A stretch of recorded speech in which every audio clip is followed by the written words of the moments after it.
Hello दोस्तों, आप सभी लोग का स्वागत है हमारे चैनल पे नए हैं चैनल को फटाफट सब्सक्राइब कर दीजिएगा, वीडियो को लाइक कर दीजिएगा। जैसा कि आप लोग जानते होंगे बिहार सीटेट 90 से कम मामला आप अच्छे से जानते होंगे और साथ ही साथ में बिहार में ये स्टेट कैंडिडेट जो कि महिला कैंडिडेट है, अदर स्टेट के हैं और क्वालिफाइड उनके पे लिखा हुआ है, यानी कि वहाँ पर कुछ इस तरीके की बातें ये स्टेट वाले कैंडिडेट के लिए भी हैं, तो वहाँ पर सभी के लिए बात करते हैं, तो वीडियो के अंत तक बने रहिएगा। जैसा कि आप लोग जानते होंगे सीटेट 90 से कम जो अदर स्टेट के फीमेल कैंडिडेट थी, यानी कि अदर स्टेट के फीमेल कैंडिडेट के लिए माननीय पटना हाईकोर्ट ने यहाँ पर स्टे लगा दिया है जिन कैंडिडेट को बाहर किया जा रहा था। तो इसके बारे में आप अच्छे तरीके से अवगत होंगे और साथ ही में जो पटना हाईकोर्ट का आदेश आया है वो हम अच्छे से आपको समझाए भी हैं, लेकिन अभी भी आप लोग उसको अच्छे से नहीं जान पाए तो हम आपको बता दें कि पटना हाईकोर्ट ने 2 आदेश दिए हैं। पहला तो आदेश जो दिया है वो सीधे तौर पर दिया हुआ है, हम आदेश आपको दिखा दे रहे हैं। ये जो केस का ऑर्डर है इसके ये तो अब तक सभी लोगों के पास पहुंच गया होगा। फाइनली मैं इसमें दिखा दे रहा हूँ, देखिए सप्लीमेंट्री एफिडेविट यहाँ पर साफ तौर पर बोला है कि राज्य सरकार 1 वीक के अंदर में जो है सप्लीमेंट्री एफिडेविट प्रस्तुत करे। सीधी सी बात यहाँ पर राज्य सरकार के लिए बोल दिया गया है, यानी कि शिक्षा विभाग का जो यहाँ पर पक्ष रख रहे हैं वो जनरल एडवोकेट जनरल, वहाँ पर उनको साफ तौर बोला जो है जज साहब ने बोला है कि 1 वीक के अंदर आप अपना सप्लीमेंट्री काउंटर एफिडेविट जो है इसमें प्रस्तुत कराइए। और ये जो एफिडेविट होगा इसके अंदर कई सारी चीज़ें मेंशन होंगी, जैसा कि नॉर्मली ये राज्य सरकार से अब पूछा जा रहा है कि आपका इसमें क्या राय है। मतलब कि काउंटर एफिडेविट का मतलब साफ होता है कि शिक्षा विभाग अच्छी तरीके से इस चीज़ को समझा करके उत्तर दे, क्योंकि क्या मतलब क्योंकि इसमें अब वही बातें होंगी कि जो यहाँ पर एफिडेविट लगेगा उसमें राज्य सरकार ये बताएगी कि हम किस अनुसार से बाहर कर रहे हैं। तो राज्य सरकार के पास 2-3 प्रावधान है जो राज्य सरकार इसमें एफिडेविट लगाएगी। अब यहाँ पर जो मेन मुद्दा आएगा कि राज्य सरकार किस फेवर में जाना चाहती है। देखिए, अगर फेवर की बात करें तो राज्य सरकार जो है नॉर्मल सी बात है कि उसको सीटेट 90 से कोई प्रॉब्लम नहीं थी, क्योंकि इसके पहले भी लगातार काउंसलिंग हो रही थी। 6 फेज में भी कैंडिडेट को जॉब दिया गया है और बिना कोई दिक्कत से दिया गया है और उनको कभी दिक्कत नहीं होगा।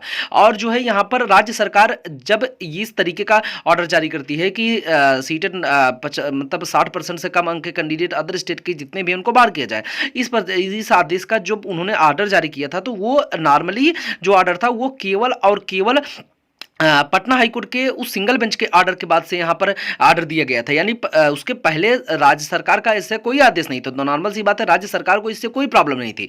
और अब इस एफिडेविट के माध्यम से एक चीज स्पष्ट हो जाएगी, राज्य सरकार जो है यहाँ पर चाहती क्या, क्योंकि राज्य सरकार के अंदर में क्या 60% राज्य सरकार बाहर करना चाहती है या फिर कोर्ट के आदेश के बाद ये बाहर हो रहा है। तो यहाँ पर और फिर वहाँ पर काउंटर एफिडेविट जो राज्य सरकार से मांगा गया है उसका जवाब देने के लिए if supplementary affidavit is filled by the state, यहाँ पर देखिए साफ तौर पर लिखा है कि supplementary affidavit filled by the state, the patentee will also have a right to reply. अब यहाँ पर जो कैंडिडेट हैं यानी जो केस लड़ रहे हैं उनके पास एक ऑलरेडी एक ऐसा मौका दिया जाएगा कि उसका जवाब दे सके। मतलब जो एफिडेविट प्रस्तुत किया जाएगा राज्य सरकार द्वारा जिसमें सारी चीज़ें मेंशन होंगी, इसमें बीपीएससी अपना पक्ष क्या रख रही है और राज्य सरकार शिक्षा विभाग अपना पक्ष क्या रखना चाहती है, ये सभी चीज़ें इसमें मेंशन होंगी। और ये माननीय जज साहब के पास जाने का, क्योंकि ये मैटर जो है यहाँ पर कैंडिडेट को अब नरमिया अगर यार इस तरीके का कोई ऑर्डर आता है तो नॉर्मल आप समझेंगे कि ये जज साहब जो हैं वो पूरी तरीके से मतलब इस चीज को अच्छे से समझ लेना चाहते हैं कि इसमें क्या राज्य सरकार का कोई योगदान है, यानी क्या राज्य सरकार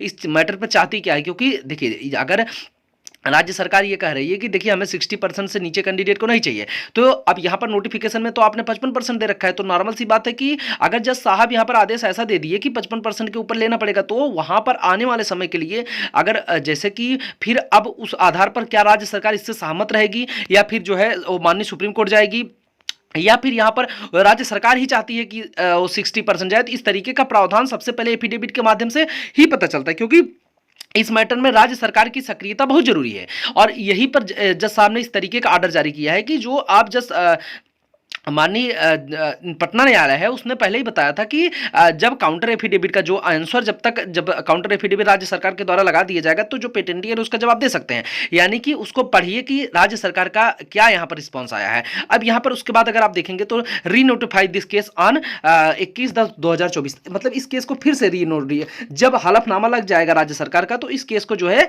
21/10/2024 को फिर से जो है यहाँ पर नोटिफाई किया जाए। अब यहाँ पर विभिन्न प्रकार के प्रावधान लिखे हैं आप देख सकते हैं। तो आप ये बाकी स्टे लगा दिए गए हैं 5 नंबर पर, इसके बारे में जानते होंगे कि जो कैंडिडेट जॉब कर रहे हैं उनकी जॉब नहीं जाएगी जब तक ये केस चल रहा है, ठीक है। तो देखिए अब जब यहाँ पर राज्य सरकार से कई सारी चीजें, अब देखिए अभी क्या पूरी तरीके से नौकरी सेफ हो गई है, तो ऐसा बिल्कुल नहीं है, अभी भी खतरा है, ऐसी बात नहीं है।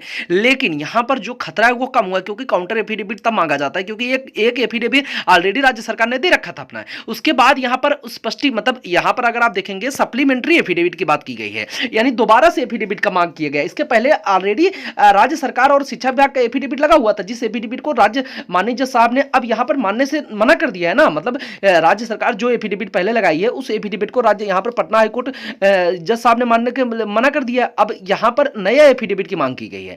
नए एफिडेविट से ये चीजें स्पष्ट होंगी कि जो पुराना एफिडेविट था उसमें त्रुटि रही होगी, या फिर उसमें बीपीएससी के उस मेंशन या फिर बीपीएससी का हस्तक्षेप नहीं किया होगा। क्योंकि यहाँ पर अगर आप देखेंगे स्टेट की बात, क्योंकि इसके पहले जब एफिडेविट का आदेश मांगा गया था तो एडवोकेट जनरल ने ही केवल आदेश, मतलब एक जो है वहां पर एडवोकेट जनरल बिना एफिडेविट के प्रस्तुत हुए थे, तो वहां पर जज साहब ने उनको आदेश दिया था। लेकिन उसमें जो है स्टेट की बात नहीं की गई थी, उसमें केवल जो है एडवोकेट जनरल की बात की थी। तो उन्होंने शिक्षा विभाग के द्वारा यहां पर एक एफिडेविट प्रस्तुत किया था, जिसको यहां पर जज साहब ने पूरी तरीके से रीअप्लाई करने की बात की। यानी अगर सप्लीमेंट्री एफिडेविट की बात की गई है, यानी पहले के एफिडेविट को कैंसिल करके इस नए एफिडेविट की मांग की गई है, ये जज साहब का आदेश है, ठीक है। अब इस मैटर को जब अब यहां पर देखने वाली बातें ये सामने आएंगी कि क्या शिक्षा विभाग इस पे क्या किस तरीके का एफिडेविट में अपना हस्तक्षेप करता है। राज्य सरकार, देखिए मैं आपको पहले बता दूं, राज्य सरकार इस मैटर से बहुत ज्यादा परेशान नहीं है। अगर यहां पर पटना हाईकोर्ट ये चाहती है कि कैंडिडेट केवल नोटिफिकेशन के हिसाब से ही वैलिड है, तो यहां पर राज्य सरकार इस मैटर पे कोई दिक्कत, क्योंकि अगर राज्य सरकार को लेना नहीं होता तो वो ये इस तरीके का आदेश डीबी के समय ही दे सकती थी, और जो है सैलरी भी लगातार दे रही है। यानी राज्य सरकार को इससे घाटा ही है, क्योंकि कैंडिडेट 2 साल से जॉब सैलरी ले रहे हैं, 1 साल से सैलरी ले रहे हैं, तो वहां पर उनको बाहर करके उनको मिलेगा क्या? क्योंकि ऑलरेडी नोटिफिकेशन के हिसाब से कैंडिडेट सही है। मैं मानता हूं कि सारी चीजें अब यहां पर सारी चीजें केवल और केवल नोटिफिकेशन के हिसाब से हो रही होंगी, और ये आदेश नोटिफिकेशन के हिसाब से ही आने की संभावना यहां पर बन रही है। अब देखिए कोई भी चीजें कैसी भी होंगी अलग बात है, लेकिन जो संभावना बन रही, क्योंकि सरकार जो पटना हाईकोर्ट है वो नॉर्मली बातों को इतना अच्छे से समझ गई है कि इस तरीके का बात केवल नोटिफिकेशन के आधार पर होगा, तो नोटिफिकेशन को ही अब यहां पर क्लेरिफाई करने के लिए जो है सप्लीमेंट्री एफिडेविट की मांग जो है राज्य सरकार से की गई है। अब राज्य सरकार इसमें जो राज्य सरकार के साथ देखिए, क्योंकि राज्य सरकार ने तो केवल यहां पर डीबी करवाया और उसके आगे की प्रक्रिया की है, और लेकिन मुख्य काम जो हुआ है वो बीपीएससी ने किया हुआ है। तो यहां पर बीपीएससी का भी एफिडेविट इसमें लगेगा, क्योंकि स्टेट की बात की गई है। तो नॉर्मली यहां पर मुख्यमंत्री जी के पास इस मैटर को अच्छी तरीके से पहुंचाया जाएगा, और मुख्यमंत्री जी इसमें किस तरीके का आदेश देंगे, क्योंकि देखिए अगर आप देखेंगे तो वहीं पर आरक्षण का जो नियम है, आरक्षण का नियम की ये बातें बिल्कुल नहीं है, नोटिफिकेशन का रूल है। अगर नोटिफिकेशन में अब कभी भी नोटिफिकेशन का अगर कोई मैटर है, कोई भी भर्ती नोटिफिकेशन के हिसाब से वैलिड होती है। मैंने कई बार आप लोगों को बता दिया, उस समय तो आपको हमारी बातें बकवास लगती थी, क्योंकि केरल बनाम मैंने केस की बात किया था, वहां भी सेम का दिक्कत हुआ था, लेकिन वो भर्ती का मैटर नहीं था, वो कुछ और बातें थी, जिसमें केवल जो अधिसूचना दी गई थी उसी को माननीय उच्चतम न्यायालय ने मान्य किया था। यानी जो है यहाँ पर उच्चतम न्यायालय का जो डिसीजन आया था वो साफ तौर पर आया कि अगर कोई कैंडिडेट आपके यहाँ जाएगा तो वो नोटिफिकेशन को ही देख करके जाएगा। आपका आरक्षण नियम क्या कह रहा है वो अलग बात है, वो आप क्यों नहीं मेंशन किए वहां पर कि आरक्षण नियम ऐसा है, इस कैंडिडेट को यहाँ पर लाभ नहीं मिलेगा। अब फाइनली देखिए जजमेंट कुछ भी आएगा, क्योंकि किसी को जजमेंट के बारे में कोई जानकारी नहीं है कि जज साहब का इसमें क्या मूड है, राज्य सरकार क्या चाहती है। अब राज्य सरकार ने अगर यहाँ पर थोड़ा सा दबाव बनाया कि इनको बाहर करिए या फिर कुछ इस तरीके की चीजें जज साहब के सामने प्रस्तुत की, तो वहां पर थोड़ा सा दिक्कतें होंगी। लेकिन जज साहब के सामने मेन दिक्कत है कि नोटिफिकेशन को क्रॉस कैसे किया जाए, यानी कि क्योंकि नोटिफिकेशन में साफ तौर पर स्पष्ट है, तो दिक्कत जो है वो यहां पर थोड़ा सा अब ये लग रहा है कि कैंडिडेट पूरी तरीके से सेफ हो जाएंगे, क्योंकि इतने छोटे से मैटर पर अगर आप देखेंगे इतना ज्यादा जो है विस्तृत रूप से सोचना, अगर जज साहब इसमें बिल्कुल इसको खारिज करना चाहते तो एक इसमें किसी भी प्रकार का बार बार एफिडेविट मांगने की जरूरत नहीं पड़ती, क्योंकि अब ये फाइनल ऑर्डर पर जाने वाला है ये केस। अब इसके बाद जब डेट लगेगी, अगर टॉप 10 में लिस्टेड किया गया तो ये ऑर्डर पर चला जाएगा, क्योंकि अगर आप देखेंगे तो ये ऑर्डर 100% इसका कुछ भी हो सकता है, ये अब 21 को भी डिस्पोज हो सकता है या फिर नेक्स्ट डेट भी लग सकती है। लेकिन अब ये केस कितना भी दिन चले तो जो कैंडिडेट यहां पर ज्यादा दिन चलने से केवल और केवल मानसिक प्रताड़ना ही हो रही है, ये जल्द से जल्द फाइनल हो जाए तो ही कैंडिडेट के लिए अच्छा है। अब संभावना जो हमारे हिसाब से अभी अग्रिम पहले से कुछ करना अच्छी बात नहीं है, फिर भी लेकिन अब इस तरीके की बातें हैं तो मतलब जज साहब कैंडिडेट के फेवर में दिखाई दे रहे हैं। अब यहां पर राज्य सरकार का क्या कहना है वो सप्लीमेंट्री एफिडेविट में पता चल जाएगी, लेकिन राज्य सरकार इसके पहले कभी भी कैंडिडेट को बाहर करने की बात नहीं की है।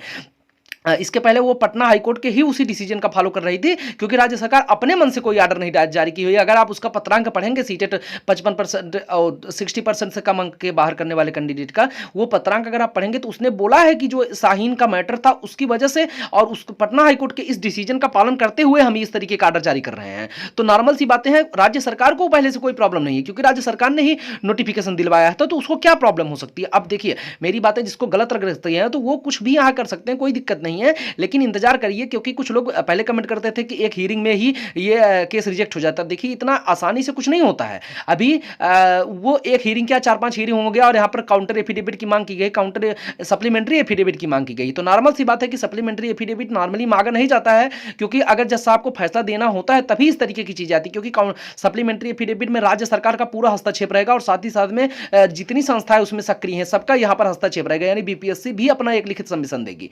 ठीक है, तो यहाँ इस तरीके की चीजें हैं। ये ऑर्डर आप लोग पूरी समझ गए होंगे। अब ये स्टेट वालों की बात करते हैं। तो अब यार देखेंगे, स्टेट से स्पष्टीकरण मांगा जा रहा है। स्टेट वाले यहां पर परेशान होने की जरूरत नहीं है। सीटेट स्टेट का दोनों का मैटर अलग है। सीटेट का मैटर जो था वो नोटिफिकेशन के हिसाब से दिक्कत हो रहा था। ठीक है, अब ये स्टेट जो है राज्य सरकार करवाती है, शिक्षा विभाग करवाता है स्टेट को, और राज्य सरकार शिक्षा विभाग को ये ऑलरेडी पता है कि जो कैंडिडेट अदर स्टेट के हैं वो अदर स्टेट का फॉर्म भर रहे हैं, फिर हम उनको किस आधार पर क्वालिफाई कर रहे हैं। तो आज जो स्टेट का स्पष्टीकरण मांगा जा रहा है, उन लोगों स्टेट के कैंडिडेट की जरूरत नहीं, डरने की जरूरत नहीं है। और यहाँ पर अगर स्टेट को कुछ दिक्कत भविष्य में नहीं होगी, और अगर मान लीजिए दिक्कत होती है तो यहाँ पर वो कैंडिडेट अपना कोर्ट में जाएंगे तो वो ये चीजें बताएंगे कि मुझे क्वालिफाइड एग्जाम में अनक्वालिफाइड किया जा रहा है, क्योंकि मैंने राज्य सरकार का एग्जाम दिया। अभी कुछ यहाँ पर ज्ञानी पुरुष बोलेंगे सीटेट में भी जो अदर स्टेट के कैंडिडेट ओबीसी के हैं या फिर एससी एसटी के हैं वो 82 प्लस जो है 82 के ऊपर यहाँ पर क्वालिफाइड है, लेकिन बात यहां पर 82 के ऊपर क्वालिफाइड की नहीं आ रही है। बात यहां पर सीटेट का जो मैटर है उसमें जनरल तो अनक्वालिफाइड है ना 82 ऊपर के ऊपर, लेकिन यहां पर महिला का जो आरक्षण मिला था स्टेट में उस पर सभी कैंडिडेट क्वालिफाइड है। और ये वहीं बिहार राज्य सरकार का शिक्षा विभाग करवा रहा है, जिसको ये बात ऑलरेडी पता है कि जो कैंडिडेट फॉर्म भर रहा है वो अदर स्टेट का है, तो मुझे इस तरीके के प्रावधान में उसको क्वालिफाइड, अगर किसी भी कैंडिडेट को क्वालिफाइड लिखा गया है उसको आप अनक्वालिफाइड नहीं कर सकते, क्योंकि ये एक क्वालिफिकेशन एग्जाम है। स्टेट जो है वो सीनियर टीचर एलिजिबिलिटी टेस्ट है, मतलब केवल एलिजिबिलिटी टेस्ट, आपकी एलिजिबिलिटी में अगर आप क्वालिफाई हैं तो फिर आपको अनक्वालिफाई नहीं किया जा सकता। और ये मामला बहुत ही पेचीदा हो जाएगा अगर यहां पर राज्य सरकार स्वयं फंस जाएगी। तो नॉर्मल सी बातें हैं, यहां पर इस तरीके का स्टेट वालों के ऊपर कोई दिक्कत नहीं होगा। अगर वहां पर दिक्कत भी होता तो वो लोग कोर्ट का दरवाजा खटखटाएंगे तो उनको 100% मदद मिलने वाली है, कोई दिक्कत उनको नहीं होगा, क्योंकि ये स्टेट वाले पूरी तरीके से सेफ हैं, क्योंकि वो राज्य सरकार के अंतर्गत में आते हैं। ठीक है, तो डरने की जरूरत नहीं है स्टेट के कैंडिडेट को। अभी स्टेट के कैंडिडेट जो महिला के आरक्षण के हिसाब से, यानी कि जिनका 50 जैसे कि जो भी आरक्षण उनका है उस हिसाब से अगर वो पास हैं और उनके मार्कशीट पे क्वालिफाइड लिखा है तो उनको डरने की जरूरत नहीं है। अगर वो कभी भविष्य में समस्या वैसे नहीं होगी, अगर समस्या होती है तो वो कोर्ट से 100% उनको जीत मिलेगी। तो अब गाइज ये पूरी अपडेट थी। अब इसके बारे में जो अगली डेट सीटेट वालों के लिए वो 21/10 को है। अब 21/10 तक आप वेट कर लीजिए। अगर जो राज्य सरकार का एफिडेविट लगेगा उसके बारे में अगर वो एफिडेविट अपलोड किया जाता है तो हम आपको जानकारी देंगे। बाकी राज्य सरकार इसमें कितना हस्तक्षेप करेगी इसके बारे में अब आप लोग 21/10 को ही पता चल पाएगा। तो फटाफट चैनल को सब्सक्राइब कर दीजिएगा। वीडियो अच्छा लगे तो जो है वीडियो को लाइक कर दीजिएगा। Thank you for watching.